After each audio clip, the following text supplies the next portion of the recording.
Hey guys, welcome to my channel. Sorry, I was working out, so I look a little crazy. But I wanted to show you what I made today for my meal prep. Alright guys? Stand by. So I made the meat in the air fryer, cabbage. I added butter to the pan, and then I added black pepper and some salt, and I put a little bit of garlic too, and zucchini, which I made also in the air fryer. So this is it, guys.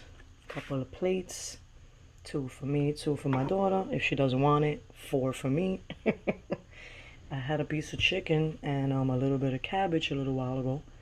So I'm just showing you guys what I made. If you're interested in a more detail of how I made this, just let me know. But basically I use excuse me, black pepper, what else?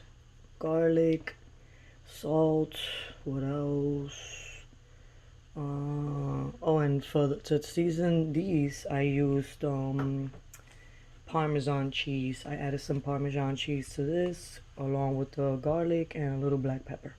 They taste really good, and this came out really good too. I never had it like that before. The cabbage. I usually just use cabbage when I make soup, but I like the way this one came out. It tastes really good. So I think I cooked it for about 10 minutes or less in the frying pan.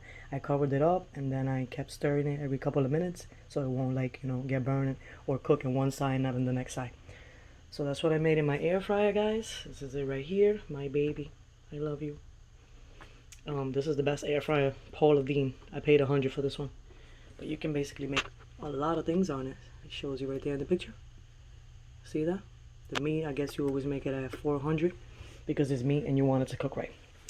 So I didn't make this zucchini because I don't really like them like too soggy, but these look like they're kind of soggy, but they still taste good. If that makes sense. Alright guys, that's about it. Thank you for watching, and take care. Bye guys.